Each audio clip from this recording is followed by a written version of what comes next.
सोपानदादा पाटील धरणगाव मुसळीमध्ये शेतकरी आहेत आणि त्यांनी ऑर्गॅनिक शेती म्हणजे सेंद्रिय शेती जी परवाच्या बजेटमध्ये माननीय मुख्यमंत्र्यांनी त्याच्यावर जोर दिलेला आहे, तर ते ऑलरेडीच जे पूर्वीपासून करत आलेले आहेत त्यापैकी हे एक प्रगतिशील शेतकरी आपले सोपानदादा पाटील, आणि त्यांनी त्यांचं विक्री केंद्र इथे केलेलं आहे. म्हणजे एका शेतकऱ्यांनी काय कसं कृषी व्यवसाय कसा करायला हवा, मुख्यमंत्र्यांनी जी संकल्पना आपल्याला सांगितली की कृषी हा उद्योग झाला पाहिजे, तो उद्योग आहेच पण त्याला उद्योगाचा दर्जा देऊन तो उद्योग ह्या व्यावसायिकतेने तो केला पाहिजे.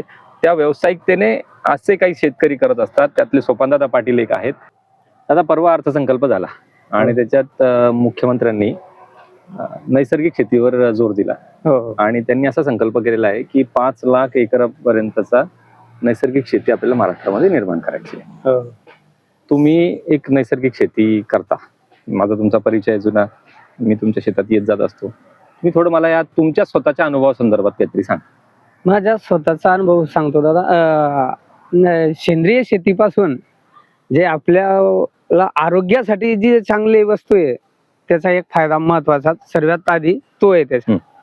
आणि सेंद्रिय शेतीचे एक फायदा दुसरा असा आहे की आपल्याला जमीन खराब करायची नाही, जमिनीचा पोत बदलावायचा आहे. बरोबर आहे. त्याच्यासाठी हा उपयोग एकदम सेंद्रियाकडे जेवढं वळलं तेवढं चांगलं आहे शरीरासाठी, शेतीसाठी. आणि दुसरी गोष्ट करायला एकदम सोपं आहे ते. अच्छा. त्याच्यात काही एवढं अवघड नाही आहे. ते गुळ, बेसन पीठ, ताक, दही असं पदार्थाने 15-20 दिवस आपण 200 लिटरच्या बॅलर मध्ये बनवतो आणि तेच प्रत्येक झाडाला 2-2 लिटर टाकतो. अच्छा. त्याच्या व्यतिरिक्त आपण फवारणी सुद्धा त्याची केलेली आहे. फवारणी केली आणि जमिनीतून तेच टाकलंय. अच्छा, म्हणजे तुम्ही कुठल्याही प्रकारचं बारीक सुद्धा काहीही एकही रासायनिक केमिकल म्हणून एकही काहीच टाकलेलं नाही आपण. आणि ते आपल्या मोसंबीत आणि त्या मोसंबीमध्ये भरपूर फरक आहे. आपली मोसंबीचा ग्रोथ आणि हे तुम्ही स्वतः पाहू शकता की कसं ग्रोथ आहे, किती घड लागले. आणि हे आपण स्वतःचे स्टॉल केलंय आपल्या शेताच्या बांधावरच, कारण आपलं शेत रोड टच आहे आणि आपण स्वतः हाताने विक्री करतोय. त्याच्यात एक फायदा असा आहे, आज जे रासायनिक विकताय ते 20 रुपये किलोने भेटतंय. आपण आपल्या मालाची किंमत आपण स्वतः रासायनिक असल्यामुळे, सेंद्रिय असल्यामुळे आपण स्वतः ठरवू शकतो आणि ते विकू शकतो.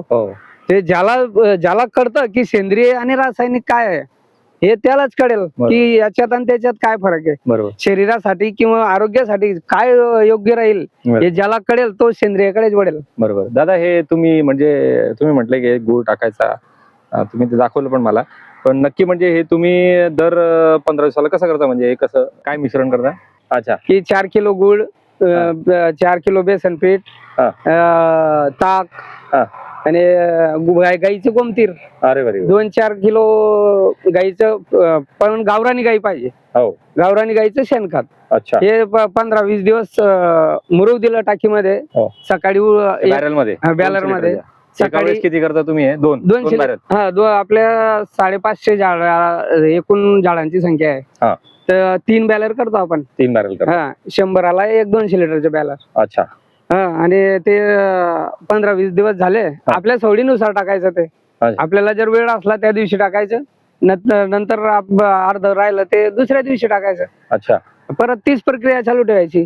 आपल्याला आपल्या स्वतःच्या झाडाचा ग्रोथ आपल्याला ऑटोमॅटिक आपल्याला समजेल, आपल्याला दिसतो. कारण आपण माझ्या गावात अजून दुसरे पण शेतकरी आहेत, त्यांच्या बागेत आणि आपल्या बागेत भरपूर फरक आहे. आता हे जे तुम्ही तयार करता याचा खर्च किती होतो? जनरल किती खर्च होतो? जनरल म्हणजे येतं समजा आता गुड, बेसन पीठ तर समजा आपण घरी शेतकरी हरभरा लावतोच, त्याच्यापासून बेसन पीठ आपण घरचं आहे समजा जवळपास, तरी तर आपण जर हिशोबाने पाहिलं करावंच लागेल. बेसन पीठ समजा तुम्ही आज 100 रुपये किलो बी धरलं तर 400 रुपयाचं बेसन पीठ होत आहे. आणि 45-50 रुपये गुळ भेटतो. तो 4 किलोचे 200 रुपये. अच्छा. जवळपास 1000 रुपये समजून घ्या. आज आपण मार्केटमध्ये रासायनिक खताची जर एक बॅग 1000 रुपये तुम्हाला 15 दिवस पुरतं का? 15 दिवस किंवा 20 दिवस एवढं केलं नंतर 1000 रुपये फक्त. त्याच्यानंतर आपण आपल्याला पटेल तेव्हा अजून दुसरा डोस करू शकतो. याला फ्लोरिंग आलंय किंवा याचा ग्रोथ आता चांगला दिसतोय तेव्हा आपण परत तो डोस करायचा त्याला. अच्छा. कंटिन्यूच करायला पाहिजे असं काही नाहीये. आता समजा आता हे 550 झाडं आणि कोणी जर केमिकल केलं असतं तर याला 15 दिवसात किती खर्च आला असता? 15 दिवसात म्हणजे आज पकडा तुम्ही 550 झाड, म्हणजे एक डोस जर आपण शेतकऱ्याने दिला एका पिकासाठी हा. तर तो जवळपास 2100 रुपयाची एक बॅग आहे. अरे बाप. अच्छा. 10-26 जर म्हटलं हो. तर 2100 रुपयाला एक. आणि शेतकरी कसं आहे, जेवढं चांगली बॅग भेटेल तेवढं घ्यायचा प्रयत्न करतो. हो बरोबर आहे. मग 2100 रुपयाला पर्यंत जर ही बॅग आहे तर या मळ्याला एकरी तुम्ही आता 4 बॅग तरी पकडल्या पाहिजे. बरोबर आहे. मग 4 बॅगांची किंमत आणि आपल्या सेंद्रियाची किंमत याच्यात 8,000 रुपये फरक झाले आहे. ते आणि हे 1,000 रुपये. 1000 रुपये, म्हणजे 7,000 रुपये एका डोसची किंमत होते आपली वाचवण्याची.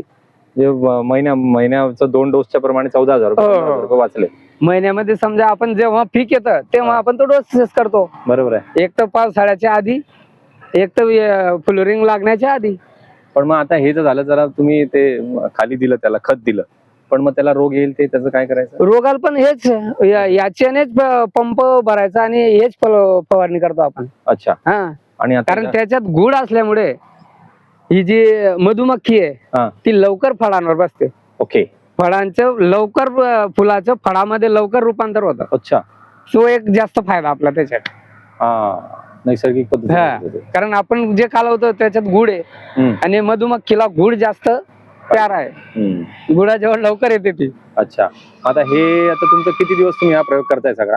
आता समजून घ्या, आपण 5 वर्ष मोसंबी लागवडला होऊन गेले होते. हो.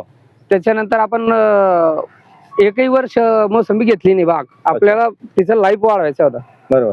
त्याच्यानंतर आज पहिलं वर्ष असं होतं की आपला बाग वर्षातून 3 वेळा आला. अच्छा. आणि 3 वेळा आपल्याला बेनिफिट चांगला देऊन गेला. अच्छा. म्हणजे बऱ्यापैकी आपल्या समाधानकारक माल निघाला आपल्या शेतात. 1 वर्षापासून तुम्ही आता नैसर्गिक, म्हणजे मागचे 5 वर्ष तुम्ही नैसर्गिकच करत होते. हा, पण आपण काही फळ घेतलं फळ नाही घेतलं फक्त. म्हणजे मागच्या उत्पन्न 5-6 घेतलं नाही वर्षामध्ये समजा. तुम्ही 5-6 वर्षापासून हा सगळा प्रयत्न करताय. हो, हो. त्यामुळे निश्चित जमिनीचा पोत वाढला हा. पण त्याला पिकामध्ये पण तुम्हाला ते तर शेतकरी स्वतः अनुभव जेव्हा घेईल तेव्हा त्याला स्वतःलाच कळेल. मग आता तुम्ही मला एक गोष्ट सांगितली की तुम्ही इथेच याचं विक्री केंद्र केलेलं आहे. हो, हो. रस्त्यावर. मग आता आपण ग्रामीण भागामध्ये आहे, हो. तर मग ते विक्रीचं कसं काय? म्हणजे आता एवढं, कारण कसं आहे की आता ठोकमध्ये माल कुठे पाठवला तर बरोबर आहे, पण इथेच तुम्हाला विक्री करायची आहे, सेंद्रिय मालाची विक्री करायची इथे करायची आहे, तर मग ते कसं काय शक्य होतं? ते असं आहे, कारण आपण शेवटी ग्रामीण भागामध्ये असतो इथे. आपण बाहेरचा व्यापारी आणला हा. तो 25-30 रुपयापर्यंत आपल्याकडून माल घेतो. बरोबर आहे. तो आपल्या मालाची किंमत तो ठरवतो. बरोबर आहे. त्याऐवजी जर आपण विचार केला म्हणून आपण तो स्टॉल लावला, बरं. आपल्या मालाची किंमत आपण स्वतः ठरवू. बरोबर. कारण आपला माल प्युअर सेंद्रिय आहे. बरोबर. सेंद्रिय असल्यामुळे कोणीही घेईल. बरोबर. जसं गिऱ्हाईक असलं तसं आपण, आता माझ्या मालाची किंमत मी 100 रुपया किलोने विकतो. हा. त्याच्यात आपण जर समोरच्या व्यक्ती घेण्याजोगा असला तर त्याला आपण थोडंफार कमी जास्त करून विकून टाकतो. पण माझा हा फायदा आहे तो की आपला माल आणि आपली किंमत. हो. शेतकरी काय करतो, नेमकं माल त्याचा आणि त्याच्या मालाची किंमत ठरवणारा दुसरा, याच्यातच शेतकरी फसतो. बरोबर. असं जर सर्व शेतकऱ्यांनी विचार केला तर कदाचित माझ्या मते नक्कीच सर्व शेतकऱ्यांची उन्नती होईल. बरोबर. फायदा होईल. पण असं प्रत्येकाला काही शक्य नाहीये.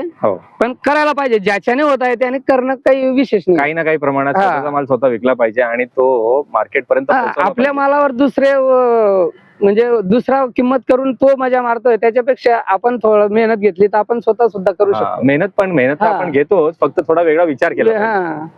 असं स्टॉल वगैरे लावलं तर ते आपलाच फायदा आहे त्याच्यात. बरोबर आहे. असं आपण जास्तीत जास्त जेव्हा त्या शेतीला उद्योग करू आणि त्या मार्गाने जास्तीत जास्त आपण त्याच्यामधून आर्थिक उन्नती करू, तेव्हाच ती कृषीची जी साईज आहे आपल्याला, जी आपण म्हटलंय की जी आजची $50 बिलियन जी जवळपास आहे, ती आपल्याला $500 बिलियन करायची पुढच्या येणाऱ्या 20 वर्षामध्ये. आपल्याला 10 पट आपल्याला ती वाढवायची आहे. तेव्हाच पूर्ण महाराष्ट्र जेव्हा विकसित होणार आहे, तर विकसित महाराष्ट्राबरोबर विकसित शेतकरी झाला पाहिजे. आणि विकसित शेतकरी होताना नुसतं तो आर्थिक नाही झाला पाहिजे, तर तो आरोग्याच्या दृष्टीने सुद्धा आपली जमिनीचं आरोग्य, आपल्या पृथ्वी भूमातेचं आरोग्य सुद्धा चांगलं झालं पाहिजे आणि आपलंही आरोग्य ते जे आपण खातो त्यांनी चांगलं झालं पाहिजे. मला असं वाटतं की हे सगळं विन विन सिच्युएशन, सगळ्यांनाच उपयोगाचं होऊ शकतं. केवळ आपण काही बदल त्याच्यामध्ये केले तर होऊ शकतं. आणि तुम्ही ते करून दाखवताय. मला असं वाटतं की तुमच्यासारखा आदर्श आम्ही सर्वांनी घेतला पाहिजे आणि आम्ही त्याचा निश्चितच प्रयत्न करू. धन्यवाद.